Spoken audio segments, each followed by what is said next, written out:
I earned my degree online at Arizona State University. I chose to get my degree at ASU because I knew that I'd get a quality education, they were recognized for excellence, and that I would be prepared for the workforce upon graduating.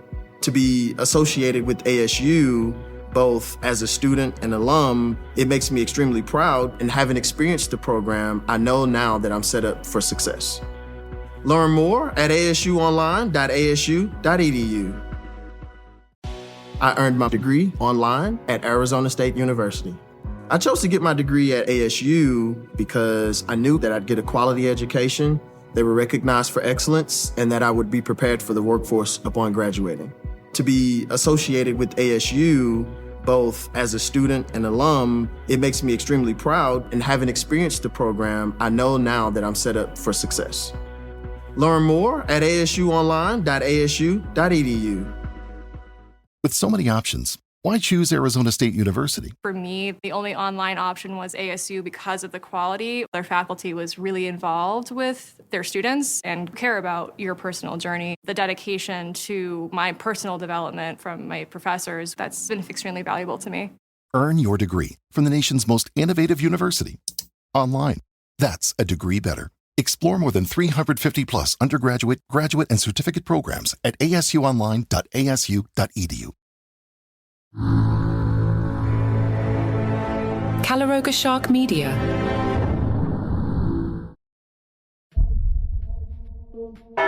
While the world has already heard the pontiff sing during various liturgical celebrations, a deeper musical talent has now come to light through revelations from those closest to him. Pope Leo is not only a vocalist, but also a skilled pianist, a talent that traces back to his childhood musical education. The revelation about Pope Leo's piano skills came from Father Alejandro Moral Anton, a longtime friend of the pontiff. According to Father Moral, the Pope's musical foundation was established during his youth when he formally studied music and learned to read sheet music. This early musical education has remained with him throughout his ecclesiastical career, providing both personal enjoyment and deeper appreciation for the role of music in worship. The extent of Pope Leo's musical abilities became apparent shortly after his papal election. Father Moral recounted how, just days following the election, the new pontiff received a visit from a renowned Italian orchestra conductor.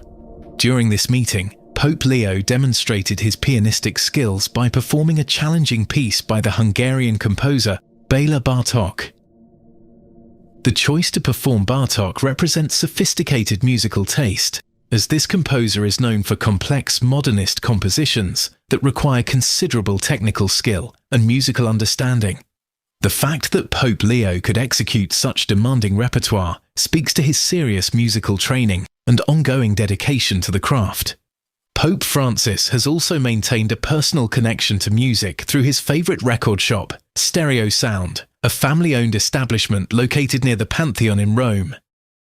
His personal collection reportedly included an eclectic mix ranging from Elvis Presley gospel recordings to tangos by Argentine composer Astor Piazzolla, as well as albums by French chanson singer Edith Piaf. Most educators can recall their exceptional students, the ones who left lasting impressions. However, Sue Strom from Hunt Valley has a truly extraordinary story. She once taught a young man who would eventually become the leader of the Catholic Church. Strom taught French to Robert Francis Prevost during his teenage years at St. Augustine Seminary High School in Holland, Michigan. Strom describes him as remarkably gifted intellectually and academically exceptional. Even as a young person, his capabilities were evident to anyone who worked with him. The future Pope Leo displayed an insatiable appetite for knowledge. Strom recalls how he would absorb lessons with remarkable ease, as though he were constantly ready for greater challenges. His learning style suggested someone who grasped concepts quickly and hungered for more advanced material. Despite being well liked by his fellow seminarians, the future pope maintained a certain reserve. This wasn't shyness, but rather a thoughtful composure that set him apart. His peers respected him not only for his intelligence, but also for his character and gentle manner. Learning about her former student's papal election came as a complete shock. Strom was driving when the announcement broke. Her granddaughter sent her a text message about the new pope being an Augustinian from Chicago. Initially, she found this interesting, but not particularly surprising. Then realization struck. As she read more details about the newly elected pontiff, everything clicked into place. She suddenly remembered exactly where this young man had sat in her classroom all those years ago. She believes his combination of deep spiritual connection and worldly experience makes him uniquely qualified for papal leadership. According to Strom, his remarkably diverse background provides him with more practical experience than previous popes have possessed. As for that background, we've discussed before the Pope's connections to Madonna. Now, Henry Louis Gates Jr., the renowned host of the Emmy-nominated PBS program, Finding Your Roots, has travelled to Vatican City to share research findings with the pontiff. Gates presented Pope Leo with comprehensive genealogical research that traced his ancestry back 15 generations. The results contained some truly surprising revelations about the Pope's celebrity relatives and diverse heritage. The research confirmed that Pope Leo shares family connections with several high-profile figures. Among his distant relatives are pop icon Madonna, Academy Award-winning actress Angelina Jolie, and international music sensation Justin Bieber. The family tree also reveals connections to former Secretary of State Hillary Clinton, as well as both Pierre and Justin Trudeau from Canada's political dynasty. These celebrity connections stem from a shared maternal ancestor who lived during the 1590s. Pope Leo is actually a ninth cousin, several times removed, to this notable group of public figures. The common ancestral link spans more than 4 centuries of family history.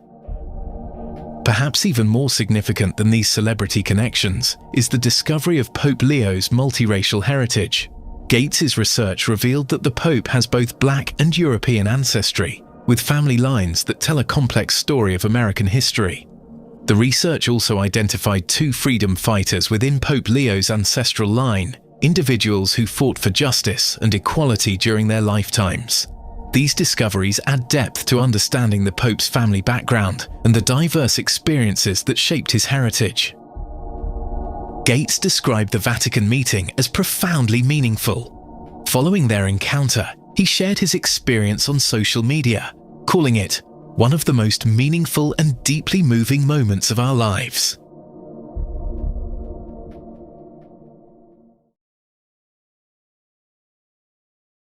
An intriguing tradition at Rome's Basilica of St. Paul outside the walls has captured imaginations for centuries, and now the anticipated edition of Pope Leo's mosaic portrait is reviving ancient curiosities and persistent legends. As skilled artisans prepare the golden medallion that will join the historic line of papal portraits above the nave, an age-old question emerges once again. The practice of displaying portraits representing every pope, beginning with St. Peter himself, traces its origins back to the 5th century, during the papacy of Pope Leo I. These circular medallions, known as tondi, create a continuous ring around the church's interior, forming what could be described as a visual chronicle of apostolic succession. However, this remarkable artistic tradition has also given birth to a peculiar superstition that has persisted through the ages. According to this legend, when all available spaces for papal portraits are finally filled, the world will reach its end. While this belief holds no official standing within church doctrine, it continues to circulate among visitors and has gained renewed attention with each papal election. The legend gained particular momentum following the devastating fire of 1823 that destroyed much of the basilica and its precious mosaic collection. When Pope Leo XII initiated the reconstruction efforts, the new series of mosaic portraits was necessarily limited in number due to architectural constraints. Since that rebuilding, each new medallion has brought the church incrementally closer to what some perceive as a prophetic conclusion.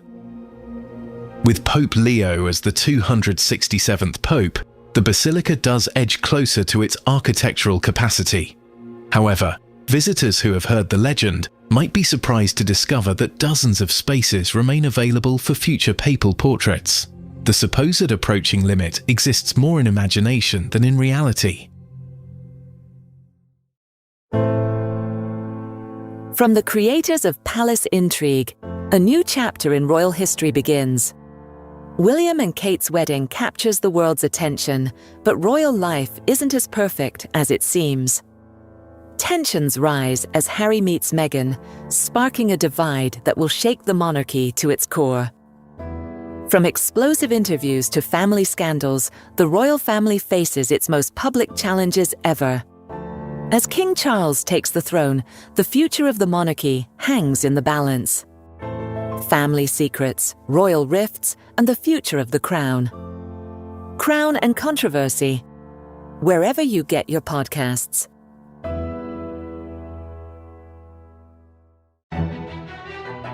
There's always something brewing behind palace walls, whether it's Prince Harry and Meghan Markle making headlines from afar, or Prince William and Princess Catherine quietly preparing for the future throne. I'm Mark Francis, and on Palace Intrigue, we cover every twist, turn, whisper, and wink. From royal drama to daily gossip, follow Palace Intrigue wherever you get your podcasts. You know the silhouette, the squint, the voice that cuts like a blade. Clint Eastwood isn't just a movie star. He's a myth, a mayor, a cultural fault line, and maybe the last great American icon. Eastwood Reloaded tells his story one chapter at a time. The hits, the flops, the chaos between the scenes. Because legends aren't born, they're built. Eastwood Reloaded. Listen now wherever you get your podcasts.